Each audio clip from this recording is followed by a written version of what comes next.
ചിലർക്ക് തലയുടെ ഏതെങ്കിലും രണ്ട് സൈഡിൽ ഏതെങ്കിലും ഒരു സൈഡിലായിരിക്കും തലവേദന ഉണ്ടാവുക. ചിലർക്ക് രണ്ട് സൈഡിലും ശക്തമായ തലവേദന ഉണ്ടാകും. ഏത് രൂപത്തിലുള്ള തലവേദനയാണെങ്കിലും മൈഗ്രെയിൻ പോലെയുള്ള തലവേദനയൊക്കെ ശിഫയാകാൻ ഈ പറയുന്ന കാര്യങ്ങൾ കൃത്യമായി ചെയ്താൽ മതി. കുട്ടികൾക്കൊക്കെ തലവേദന ഉണ്ടെങ്കിൽ നല്ലോണം ശ്രദ്ധിക്കണം. അത് നെവർ മൈൻഡാക്കി വിട്ടാൽ അത് ഭാവിയിൽ വലിയ വലിയ രോഗങ്ങൾക്ക് കാരണമായേക്കാം. അതുകൊണ്ട് തന്നെ ഈ വീഡിയോയിലൂടെ പറയാൻ പോകുന്ന തലവേദനയ്ക്ക് ചൊല്ലാനുള്ള നല്ല ഫലപ്രദമായിട്ടുള്ള ഒരു ദിക്ർ ഇൻഷാ അല്ലാഹ് വീഡിയോയുടെ അവസാന ഭാഗത്ത് പറയുന്നുണ്ട്. തലവേദന മാറാൻ അത് ചെയ്തു കഴിഞ്ഞാൽ നല്ല ഫലമുള്ളൊരു ദിക്റാണ്. അല്ലാഹു സുബ്ഹാനഹു വ തആല നമ്മുടെ രോഗങ്ങൾക്കൊക്കെ ശിഫ നൽകട്ടെ ഇൻഷാ അല്ലാഹ്. നേരിട്ട് കാണാനുള്ള ഡേറ്റ് ചൊവ്വാഴ്ചകളിൽ മാത്രമാണ്. ചൊവ്വാഴ്ച നേരിട്ട് വരാൻ വേണ്ടി ബുക്ക് ചെയ്യാൻ വിളിക്കേണ്ടത് ഞായറാഴ്ച 10 മണിക്കാണ്. വിളിച്ച് ബുക്ക് ചെയ്തതിന് ശേഷം മാത്രമേ വരാവൂ. പലരും ബുക്ക് ചെയ്യാതെ വരുന്നുണ്ട്. അതുകൊണ്ടാണ് നമുക്കിതൊക്കെ പറയേണ്ടി വരുന്നതെന്ന് ഓർമ്മപ്പെടുത്താണ്. അല്ലാഹു സുബ്ഹാനഹു വ തആല നമ്മുടെ വിഷയങ്ങളിലൊക്കെ വലിയ സലാമത്ത് നൽകട്ടെ. തലവേദന തുടങ്ങുന്നതിൻ്റെ തൊട്ട് മുമ്പ് തന്നെ അത് നമുക്ക് ചിലപ്പോൾ ഐഡൻറ്റിഫൈ ചെയ്യാൻ സാധിക്കും. വെളിച്ചം നോക്കുമ്പോൾ, വെളിച്ചത്തിലേക്ക് പ്രകാശമുള്ള ഭാഗത്തേക്ക് നോക്കുമ്പോൾ തലവേദനയുടെ ഒരു അടയാളങ്ങളൊക്കെ വരും. അതേപോലെ തന്നെ പ്രകാശമുള്ള ലൈറ്റിലേക്കൊക്കെ നോക്കുമ്പോൾ അതിൻ്റെ ചുറ്റും ഒരു ബ്ലറ് വരുന്ന പോലെ, അല്ലെങ്കിൽ കവേർഡായിട്ട് എന്തെങ്കിലും കാണുന്ന പോലെയൊക്കെ നമുക്ക് ഫീൽ ചെയ്യും. അങ്ങനെയുള്ള തലവേദനകളൊക്കെ ഉണ്ട്. ചിലർക്ക് ഈ വെയിൽ കൂടുതൽ സമയം കൊണ്ടുകഴിഞ്ഞാൽ തലവേദന വരും. അതേപോലെ തന്നെ ധാരാളം യാത്ര ചെയ്താൽ തലവേദന വരുന്നവരുണ്ട്. അതേപോലെ തന്നെ ഉറക്കൊഴിച്ച തലവേദന വരുന്നവരുണ്ട്. ഇങ്ങനെ വ്യത്യസ്തങ്ങളായ കാരണങ്ങൾക്ക് വേണ്ടി തലവേദന വരുന്നവരുണ്ട്. ഈ തലവേദന ഉണ്ടായിക്കഴിഞ്ഞാൽ, ഹെഡ് ഏക്ക് വന്നു കഴിഞ്ഞാൽ നമുക്കൊന്നും ചെയ്യാൻ സാധിക്കില്ല. അപ്പോൾ ഈ തലവേദന വരാതിരിക്കാനുള്ള ചില റെമഡികൾ, ചില സൊല്യൂഷൻസാണ് ഇന്ന് ഈ വീഡിയോയിലൂടെ പറയുന്നത്. മുഴുവനായിട്ട് കാണാൻ വേണ്ടി ശ്രമിക്കുക.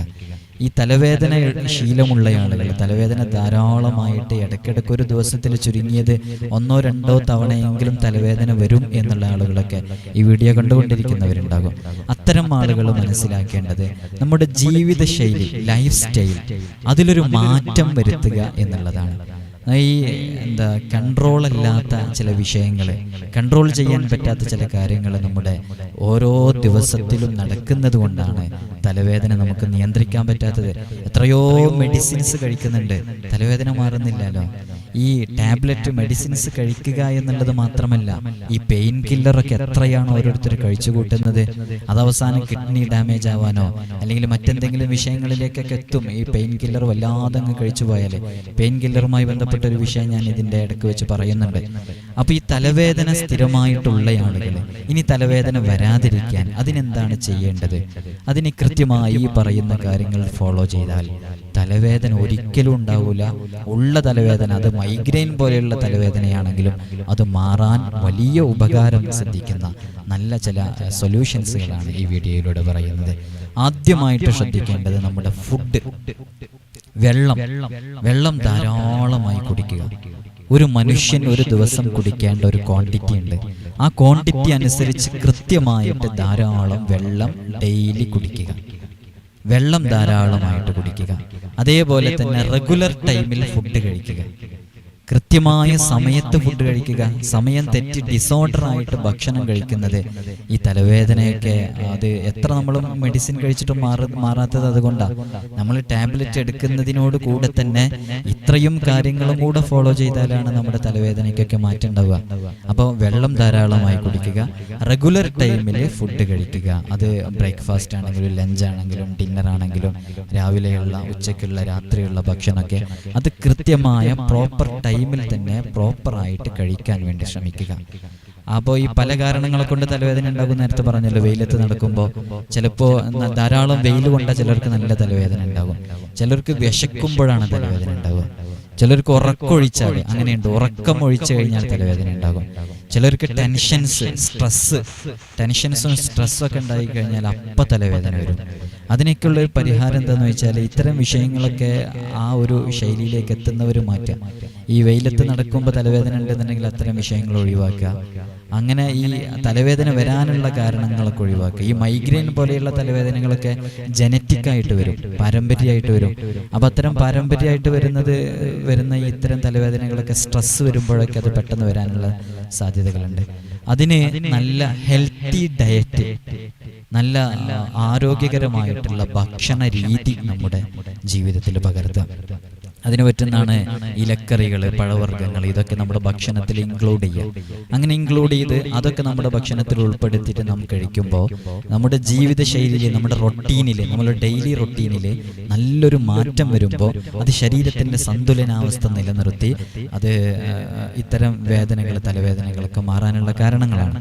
അതേപോലെ തന്നെ ഈ തലവേദന, ശക്തമായി തലവേദനയുള്ള ആളുകളോടാണ് അവർ ഈ ചായ, അതേപോലെ തന്നെ കോഫി, ഈ ചോക്ലേറ്റ്, ഇങ്ങനെ മധുര പലഹാരങ്ങൾ, അതേപോലെ തന്നെ ഈ അജിനാമോട്ടോ അടങ്ങിയ ഈ ജങ്ക് ഫുഡ്സ്, ഈ ചൈനീസ് ഫുഡ്സ്, ഇങ്ങനത്തെ ഫുഡ്സൊക്കെ അവർ കൺട്രോൾ ചെയ്തില്ലെങ്കിൽ എത്ര മെഡിസിൻ കഴിച്ചാലും തലവേദനക്കൊരു മാറ്റം ഉണ്ടാവില്ല. അതുകൊണ്ടാണ് ഇത് കേൾക്കുന്നവർ ശ്രദ്ധിച്ചാൽ മതി, നല്ല തലവേദന ഉള്ളവരുണ്ടാകും, അവരെത്ര ടാബ്ലറ്റ് എടുത്താലും ആ തലവേദന ശാശ്വതമായിട്ട് മാറുന്നുണ്ടാകും. അത് മാറാത്തത് എന്തുകൊണ്ടാണെന്ന് ചോദിച്ചാൽ ഇത്തരം കൺട്രോൾ നമ്മുടെ ജീവിതത്തിൽ കൊണ്ടുവരാത്തതുകൊണ്ടാണ്. അപ്പോൾ വെള്ളം അത് നന്നായി കുടിക്കുക, ഫുഡ് കൺട്രോൾ ചെയ്യുക, അത് കൃത്യമായി റെഗുലർ ടൈമിൽ തന്നെ കഴിക്കുക. അതേപോലെ തന്നെ ഹെൽത്തി ഡയറ്റ് നമ്മുടെ ജീവിതത്തിൽ പകർത്തുക. ഇപ്പോൾ ഫാസ്റ്റ് ഫുഡിൻ്റെ ലോകമാണ് അല്ലേ, എല്ലാവരും ഫാസ്റ്റ് ഫുഡ് ഹോട്ടലിൽ പോയിട്ട് കഴിക്കുന്ന, റെസ്റ്റോറൻറ്റുകളിൽ പോയി കഴിക്കുന്ന സമയമാണ്. അപ്പോൾ അത്തരം ഫുഡ്സൊക്കെ നമ്മുടെ ജീവിതത്തിലേക്ക് വരും. ഇനി അങ്ങനെ പോയി കഴിക്കുകയാണെങ്കിൽ തന്നെ ഇപ്പോൾ എല്ലാ റെസ്റ്റോറൻറ്റുകളിലും ഹെൽത്തി ഫുഡ്സ് കിട്ടും, ഹെൽത്തി ഡയറ്റ് അനുസരിച്ചുള്ള ഫുഡ് കിട്ടും. അത്തരം ഫുഡുകളൊക്കെ ഓർഡർ ചെയ്യാം. ഡ്രിങ്ക്സ്, അത് ഇതര സമുദായങ്ങളൊക്കെ കേൾക്കുന്നുണ്ടെങ്കിൽ അവരോട്, അത് നമ്മളെന്തായാലും ഡ്രിങ്ക്സ് ഒന്നും, മദ്യപാനം നമുക്ക് ശീലമില്ലല്ലോ. മദ്യപാനം പൂർണ്ണമായി, ഡ്രിങ്ക്സ് പൂർണ്ണമായും ഒഴിവാക്കിയാലേ ഈ തലവേദനയ്ക്ക് പരിഹാരം ഉണ്ടാവുള്ളൂ. അല്ലാതെ ഒരു തലവേദന ഉള്ളയാള് ഡ്രിങ്ക്സ് ജീവിതത്തിൽ മദ്യപിക്കുന്നുണ്ട്, ടാബ്ലറ്റ് എടുക്കുന്നുണ്ടെന്ന് മരിക്കുന്നത് വരെ അവൻ്റെ തലവേദന മാറൂല. ഡ്രിങ്ക്സ് തലവേദനയ്ക്കൊരു പ്രധാന കാരണമാണ്. അള്ളാഹു നമ്മുടെ രോഗികൾക്കൊക്കെ തലവേദന കൊണ്ട് പ്രയാസപ്പെടുന്ന മൈഗ്രെയിൻ പോലെയുള്ള ശക്തമായ തലവേദനയുള്ളവരുണ്ട്, അള്ളാഹു ആജിലായ ശിഫ നൽകട്ടെ. ഉറക്കിൻ്റെ കാര്യം വളരെയധികം ശ്രദ്ധിക്കണം. ഞാൻ തലവേദന മാറാനുള്ള ഒരു ദിക്ർ ഈ വീഡിയോയുടെ അവസാനം പറയുന്നുണ്ട്. ഉറക്ക് വളരെയധികം ശ്രദ്ധിക്കേണ്ടതാണ്. 7 മണിക്കൂറെങ്കിലും മിനിമം ഒരു ദിവസം രാത്രി ഉറങ്ങണം. ഉറക്ക് ഡിസോർഡർ ആകുമ്പോൾ, അൺഹെൽത്തി ടൈപ്പ് ഓഫ് സ്ലീപ്പ്, ഈ കൺട്രോളില്ലാത്ത, ഒരു ആരോഗ്യകരമല്ലാത്ത ചില ഉറക്കങ്ങളുണ്ട്. രാത്രി ഒരു 12:30, 1 മണിയാകുമ്പോൾ ഉറങ്ങുക, 1 മണി 1:30 ആകുമ്പോൾ ഉറങ്ങുക. അതേപോലെ തന്നെ വൈകുന്നേരം കുറച്ചിങ്ങ് കഴിഞ്ഞ് ഒരു 6-7 മണിയാകുന്ന സമയത്ത് എഴുന്നേൽക്കുക. ഈ ശീലങ്ങളൊക്കെ മാറ്റിയിട്ട് ഉറക്കിന് കൃത്യമായ ഒരു ശൈലി, ഒരു രീതി നമ്മുടെ വീട്ടിലെല്ലാവർക്കും ഒരേപോലെ അത് അപ്ലൈ ചെയ്യാം. അതായത് ഭക്ഷണം കഴിച്ചൊരു 10-11 മണിൻ്റെ ഉള്ളിൽ 10 മണിയാകുമ്പോഴേക്കും ഉറങ്ങുന്ന ശീലമാക്കുക. അത് കഴിഞ്ഞ് രാവിലെ നേരത്തെ ഒരു 5 മണിയുടെ മുമ്പ് എഴുന്നേൽക്കുന്ന രൂപമാക്കിയാൽ വളരെ ആരോഗ്യകരമായ ഉറക്കമാണ്. ആ ഒരു ഉറക്കത്തിൻ്റെ ശൈലി നമ്മുടെ മക്കളുടെ ജീവിതത്തിലും, ഭാര്യയുടെ ജീവിതത്തിലും, ഭർത്താവിൻ്റെ ജീവിതത്തിലും, എല്ലാവരുടെ ജീവിതത്തിലും ഒരേപോലെ ഫോളോ ചെയ്താൽ ഒരുപാട് രോഗങ്ങൾക്കത് പരിഹാരമാണ്. നമ്മളെല്ലാ കാര്യങ്ങളും ശ്രദ്ധിക്കണ്ടേ. വെറും സിക്ർ മാത്രം ചൊല്ലിയത് കൊണ്ട് നമുക്ക് മാറ്റമുണ്ടായിക്കൊള്ളുന്നില്ല. അള്ളാഹുവും കൂടി കനിയണം അതിന്. നമ്മൾ ചെയ്യേണ്ട കാര്യങ്ങളും കൂടെ ചെയ്യണം. അതാണ് മദീന പള്ളിയിൽ ഒരിക്കൽ നിസ്കരിക്കാൻ വേണ്ടി ഒരു സ്വഹാബി വന്നു. ആ സ്വഹാബി വന്നപ്പോൾ ഒട്ടകത്തിനെ കെട്ടിയിടാതെ നിസ്കരിക്കാൻ വേണ്ടി കയറി. അപ്പോൾ ഇവിടുന്ന് പറഞ്ഞില്ല, ഒട്ടകത്തിനെ കെട്ടിയിടാതെ നിസ്കരിക്കാൻ വേണ്ടി കയറിയപ്പോൾ നിങ്ങളെന്താ ഒട്ടകത്തിനെ കെട്ടിയിടാത്തത്? ഒട്ടകത്തിനെ കെട്ടിയിട്ടില്ലെങ്കിൽ ആ ഒട്ടകം അത് ഓടിപ്പോയാൽ പിന്നെ അതിനെ തിരയാൻ പറ്റും. അപ്പോൾ മരുഭൂമിയിലെ അവസ്ഥ, ഒട്ടകം നഷ്ടപ്പെട്ടു പോയതിന് ശേഷം ആ ഒട്ടകത്തിനെ തെരഞ്ഞു പോയവർ വെള്ളം കിട്ടാതെ മരിച്ചുപോയ അവസ്ഥ വരെയുണ്ട്. അപ്പോൾ ഒട്ടകം നഷ്ടപ്പെടുക, ഒട്ടകത്തിനെ തിരഞ്ഞു പോവുക സങ്കീർണമായ വിഷയമാണ്. അപ്പോൾ ഇവരിങ്ങനെ നിസ്കരിക്കാൻ കയറിയപ്പോൾ ഒട്ടകത്തിനെ കെട്ടിയിടാതെ പോയപ്പോൾ ചോദിച്ചപ്പോൾ പറഞ്ഞു, ഞാൻ അള്ളാഹ്ക്ക് വേണ്ടിയല്ലേ നിസ്കരിക്കുന്നത്. അപ്പോൾ അള്ളാഹ്ക്ക് വേണ്ടി നിസ്കരിക്കുന്ന ഞാൻ ഒട്ടകത്തിനെ അള്ളാഹു നോക്കിക്കോളൂ എന്ന് പറഞ്ഞപ്പോൾ പറഞ്ഞൊരു മറുപടി ഉണ്ട് പ്രിയമുള്ളവരെ. നാം ചെയ്യാനുള്ള കാര്യങ്ങൾ നാം ചെയ്തിട്ട് അള്ളാഹുവിനോട് ദുആ ചെയ്യണം, അല്ലേ? നമ്മൾ വിവാഹം ചെയ്യണം, വിവാഹം ചെയ്തിട്ട് മക്കളാവാൻ വേണ്ടി ദുആ ചെയ്യണം, അങ്ങനെയല്ലേ? അപ്പോൾ ഒട്ടകത്തിനെ കെട്ടിയിട്ടതിന് ശേഷം അള്ളാഹുവിനോട് ഒട്ടകത്തിന്റെ കാവലിന് വേണ്ടി ദുആ ചെയ്യാം. നമ്മൾ ചെയ്യാനുള്ള കാര്യങ്ങൾ നാം ചെയ്യണം. അപ്പോൾ ഇത്തരം ഹെഡേക്കുള്ളവർ, തലവേദനയുള്ളവർ അവരുടെ ജീവിതശൈലിയിൽ ഇത്തരം മാറ്റങ്ങളൊക്കെ വരുത്തിയിട്ട് ടാബ്ലറ്റ് എടുക്കുക. അതുപോലെ തന്നെ ഇത്തരം നമ്മൾ ചെയ്യേണ്ട കാര്യങ്ങളൊക്കെ ചെയ്യുകയും വേണം. ദിക്റുകൾ ചെയ്യണം, അള്ളാഹുവിനോട് ധാരാളം ദുആ ചെയ്യണം. എല്ലാം കൂടെ ചേരുമ്പോൾ നമ്മുടെ രോഗങ്ങൾക്ക്, നാം അനുഭവിക്കുന്ന തലവേദനയ്ക്ക് മാറ്റമുണ്ടാകും. ജീവിതത്തിൽ നിങ്ങൾ പകർത്തി നോക്കൂ. ഞാൻ ഈ പറയുന്ന പറയുന്ന ഈ വിഷയങ്ങൾ, ഇപ്പോൾ ഫുഡിൻ്റെ ഒരു വിഷയം പറഞ്ഞു, അതേപോലെ തന്നെ സ്ലീപ്പ്, ഉറക്കിൻ്റെ വിഷയം പറഞ്ഞു. 7 മണിക്കൂർ ഉറങ്ങുക, ഫുഡ് അതേപോലെ കൃത്യമായി കഴിക്കുക, ഇത്തരം ജങ്ക് ഫുഡ്സ് അതേപോലെ തന്നെ ഫാസ്റ്റ് ഫുഡ്സ് ഇതൊക്കെ ഒഴിവാക്കുക. അതേപോലെ തന്നെ ഈ ഉറക്കം ഈ 7 മണിക്കൂറെങ്കിലും മിനിമം ഉറങ്ങാൻ വേണ്ടി ശ്രമിക്കുക. എക്സസൈസ്, നല്ല വ്യായാമം ചെയ്യുക. ഈ വ്യായാമം ചെയ്യുക എന്നുള്ളത്, നമ്മളിപ്പോൾ ശരിക്കും ടാബ്ലറ്റ് എടുത്താൽ പെയിൻ കില്ലറൊക്കെ കഴിച്ചു കഴിഞ്ഞാൽ വേദന സംഹാരി അത് ശരിക്കും കഴിക്കാൻ പാടില്ല. കഴിച്ചു കഴിഞ്ഞിട്ടുണ്ടെങ്കിൽ ഡോക്ടേഴ്സ് തന്നെ കൃത്യമായിട്ട് പറയും ഈ വേദന സംഹാരി ആഴ്ചയിൽ 2 കഴിക്കാൻ പറ്റും. അതാണ് അതിൻ്റെ ഒരു കൃത്യമായ ഒരു അളവ്. അത് എത്രത്തോളം കൂടുതലാകുന്നോ, നമ്മൾ തലവേദനയുള്ള സമയത്തൊക്കെ പെയിൻ കില്ലർ കഴിച്ചാൽ അത് ഭാവിയിലൊരു 40 ഏജ്, ഒരു 50 ഏജ് ഒക്കെ കഴിയുമ്പോഴേക്ക് അവസാനം നമ്മുടെ കിഡ്നി ഫെയിലായി എന്നിട്ടുള്ള പറഞ്ഞിട്ടുള്ള റിസൾട്ട് വരുന്ന ഈ കാരണം കൊണ്ടാണ്, പെയിൻ കില്ലർ കഴിച്ചിട്ടാണ്. അപ്പോൾ അത് കൃത്യമായൊരു അളവ് ഡോക്ടർ തരും. നമ്മൾ ആ അളവ് നോക്കാതെ നമ്മൾ മെഡിക്കൽ ഷോപ്പിൽ പോയിട്ട് വീണ്ടും പെയിൻ കില്ലർ വാങ്ങിച്ച് ഡെയിലി 2ഉം 3ഉം കഴിക്കുന്നവരുണ്ട്. എത്രത്തോളം നമ്മുടെ ശരീരത്തിൻ്റെ ഇന്റേണൽ ഓർഗൻസിന് അത് ഡാമേജ് വരുത്തുന്നുണ്ട് എന്നുള്ളത് അറിയോ? അല്ലാഹു നമ്മെ കാക്കട്ടെ. അപ്പോൾ നല്ല കൃത്യമായി വ്യായാമം ചെയ്യുക, എക്സസൈസ്. ചുരുങ്ങിയത് 20 മിനിറ്റ്സ്. അത് ആണുങ്ങളാണെങ്കിലും പെണ്ണുങ്ങളാണെങ്കിലും ചെയ്യണം. എന്നാലേ നമ്മുടെ ശരീരത്തിന് അത്രയും ഹെൽത്തി ആയിട്ട് ശരീരം നിൽക്കുള്ളൂ. ചുരുങ്ങിയത് 20 മിനിറ്റ്സ് എങ്കിലും വ്യായാമം ചെയ്യുക.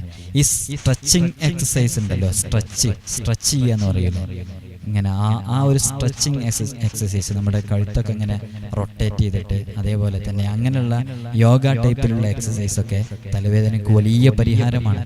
ഇത്തരം കാര്യങ്ങളൊക്കെ ചെയ്യലോടുകൂടെ ടാബ്ലറ്റ് എടുക്കുക. അപ്പോഴാണ് അതിന് ശാശ്വതമായ പരിഹാരം ഉണ്ടാവുള്ളൂ. ടെൻഷന്, ആൻസൈറ്റി, സ്ട്രെസ് ഇതൊക്കെ നന്നായി കുറയ്ക്കുക. ഈ ബ്രീത്തിങ്ങിന് വേണ്ടി സമയം ചെലവഴിക്കാം. നല്ലോണം നല്ല ഒരു ശ്വാസോച്ഛ്വാസം കിട്ടുന്ന നല്ലൊരു പ്രകൃതി രമണീയമായൊരു സ്ഥലത്ത്, വീടിൻ്റെ പുറത്തൊക്കെ ഇറങ്ങി നല്ല വായു സഞ്ചാരമുള്ളൊരു സ്ഥലത്ത് പോയിട്ട് നല്ലോണം ബ്രീത്ത് ഔട്ട് ചെയ്യുക, ഇല്ല ചെയ്യുക, അങ്ങനെ ശ്വാസം വിടുകയും എടുക്കുകയൊക്കെ ചെയ്യുക. അതൊക്കെ നമ്മുടെ ശരീരത്തിന് നല്ല ആരോഗ്യകരമായ ശരീരമാകാനും ഈ തലവേദനക്കൊക്കെ നല്ല പരിഹാരമാണ്. അതേപോലെ തന്നെ സ്ക്രീനിങ് ടൈം അത് നന്നായി കുറയ്ക്കണം. തലവേദന ഉണ്ടെന്നുണ്ടെങ്കിൽ നമുക്ക് ലൈറ്റ് ഒന്നും കാണാൻ പറ്റില്ല, ശബ്ദം തന്നെ കേൾക്കാൻ പറ്റില്ല. ശബ്ദം കേൾക്കുമ്പോൾ തന്നെ ഭയങ്കര ദേഷ്യം വരും നമുക്ക്. തലവേദന ഉണ്ടായിക്കഴിഞ്ഞാൽ ഉടനെ എല്ലാം കഴിഞ്ഞ് ഉറങ്ങാനാണ് നമ്മൾക്ക് ശ്രമിക്കുക. കാരണം വേറെ ഒന്നിനും നമുക്ക് കഴിയൂല. മൊബൈലൊക്കെ നോക്കിയിരിക്കാൻ ആർക്കാ താല്പര്യമില്ലാത്തത്? പക്ഷേ ഈ തലവേദന വന്നു കഴിഞ്ഞാൽ എല്ലാം ഓഫ് ചെയ്ത് വെച്ച് കിടന്നുറങ്ങാനല്ലേ ശ്രമിക്കുക. അതുകൊണ്ട് തന്നെ സ്ക്രീനിങ് ടൈം അത് നന്നായി കുറയ്ക്കുക. സ്ക്രീനിങ് ടൈം എന്ന് പറഞ്ഞാൽ മൊബൈൽ യൂസേജ്, അതേപോലെ തന്നെ നമ്മുടെ ലാപ്ടോപ്പ്, ഇങ്ങനെ തുടങ്ങി ഡിസ്പ്ലേ, TV, ഇതൊക്കെ സ്ക്രീനിങ് ടൈം നന്നായിട്ട് കുറയ്ക്കുക തലവേദനയുള്ള ആളുകൾ. അതേപോലെ തന്നെ സ്ക്രീനിൻ്റെ ഇത് കുറയ്ക്കുക. പിന്നെ ഇനി കൃത്യമായിട്ട് ഒരു മണിക്കൂറുകളോളം സ്ക്രീനിലേക്ക് നോക്കിയിരിക്കേണ്ട ഒരു സിറ്റുവേഷൻ വരികയാണെന്നുണ്ടെന്നുണ്ടെങ്കിൽ അപ്പോൾ ഇതിന് ബ്രേക്ക് എടുക്കുക. എങ്ങനെ ബ്രേക്ക് എടുക്കുക? ഒരു അരമണിക്കൂർ കഴിഞ്ഞ് ഒന്ന് പുറത്തു പോയി ഒന്ന് പ്രകൃതിയൊക്കെ കണ്ട് ഒരു മരങ്ങളൊക്കെ ഉള്ള ഭാഗത്തേക്കൊന്ന് നോക്കി നമ്മുടെ കണ്ണിന് ഒരു റെസ്റ്റ് കൊടുക്കുക. അതൊരു ചുരുങ്ങിയതൊരു അരമണിക്കൂറിനുള്ളിലെങ്കിലും ഈ തലവേദനയുള്ള ആളുകളൊക്കെ ബ്രേക്ക് കൊടുത്ത് റെസ്റ്റ് കൊടുത്ത് പിന്നെ അത് കണ്ടിന്യൂ ചെയ്യുമ്പോൾ ചെറിയൊരു പരിഹാരം അതിനുണ്ടാകും. എങ്കിലും സ്ക്രീനിങ് ടൈം നന്നായി കുറയ്ക്കുക. പിന്നെ ഇന്നത്തെ കാലത്ത് സ്ക്രീനിങ് ആണല്ലോ കൂടുതൽ, എല്ലാ വിഷയങ്ങൾക്കും മൊബൈലാണല്ലോ. അതുകൊണ്ടൊരു പരിധി വരെ അത് കുറയ്ക്കാൻ വേണ്ടി ശ്രമിക്കുക. കുട്ടികൾക്ക് തലവേദന ഉണ്ടെന്നുണ്ടെങ്കിൽ, ഹെഡേക്ക് വരികയാണെന്നുണ്ടെങ്കിൽ നന്നായി ശ്രദ്ധിക്കണം. അത് പല വിഷയങ്ങളെ കൊണ്ടുണ്ടാകും.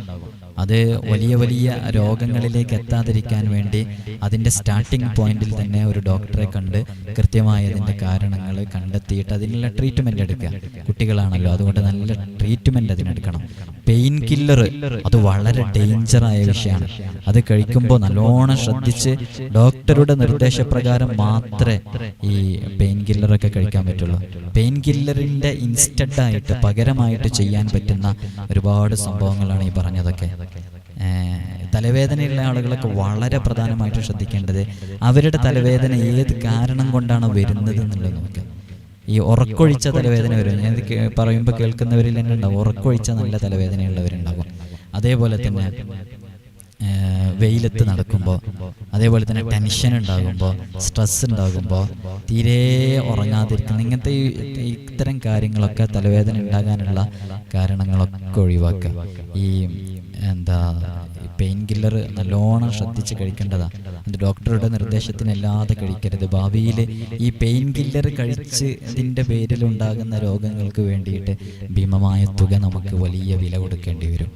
അല്ലാഹു തലവേദന കൊണ്ട് പ്രയാസപ്പെടുന്ന ഒരുപാട് ആളുകൾ ദുആ കൊണ്ട് വസിയത്ത് ചെയ്തിട്ടുണ്ട്. പ്രത്യേകിച്ച് മൈഗ്രെയിൻ പോലെയുള്ള തലവേദന കൊണ്ട് പ്രയാസപ്പെടുന്നവരെ, അവർക്കൊക്കെ അല്ലാഹു ആജിലായ ശിഫ നൽകട്ടെ. റഹ്മാൻ റഹീമായ റബ്ബേ, കഴിഞ്ഞ ദിവസം ഒരു വീഡിയോ ഡെലിവറിയുമായി ബന്ധപ്പെട്ട്, അത് സിസേറിയൻ ഓപ്പറേഷന്, ഇത്തരം വിഷയങ്ങളുമായി ബന്ധപ്പെട്ടൊക്കെ ഒരു വീഡിയോ നേരത്തെ ഒരാൾ ചെയ്യാൻ അത്തരം സംശയം ചോദിച്ചപ്പോൾ ചെയ്തതാണ്. ആ വീഡിയോക്ക് ഒരുപാട് ആളുകൾ കണ്ടു, അതിൻ്റെ അഭിപ്രായങ്ങൾ അറിയിച്ചു. അതേപോലെ തന്നെ തലവേദന ഒരു വലിയ പ്രശ്നമായിട്ട് മാറിയ ഈ സമയത്ത് ഇത്തരം കാര്യങ്ങൾ ഫോളോ ചെയ്ത് എല്ലാവരും ഈ കാര്യങ്ങളൊക്കെ ഫോളോ ചെയ്താൽ തലവേദനയ്ക്ക് അതൊരു പരിഹാരമാകും. അതേപോലെ തന്നെ തലവേദന വരുന്ന സമയത്ത് മഹാന്മാർ പഠിപ്പിക്കുന്നു, ബിസ്മില്ലാഹില്ലദി ലാ യളുറു മഅ ഇസ്മിഹി സുമ്മുൻ വലാ ദാ. ഒന്നും കൂടെ ചൊല്ലിയാൽ മതി, ബിസ്മില്ലാഹില്ലദി ലാ യളുറു മഅ ഇസ്മിഹി സുമ്മുൻ വലാ ദാ. ബിസ്മില്ലാഹില്ലദി ലാ യളുറു മഅ ഇസ്മിഹി സുമ്മുൻ വലാ ദാ എന്നുള്ള ആ ഒരു ദിക്ർ 3 തവണ തലവേദന ഉള്ള സ്ഥലത്ത് വലതു കൈ വെച്ച് ചൊല്ലിയാൽ തലവേദനയ്ക്ക് ബിഇദ്നില്ലാഹി തആല അതൊരു മാർഗമാണ്. അത് വേദന ശമിക്കാൻ മാർഗമാണ്. അല്ലാഹു സുബ്ഹാനഹു വ തആല ആജിലായ ശിഫ നൽകട്ടെ.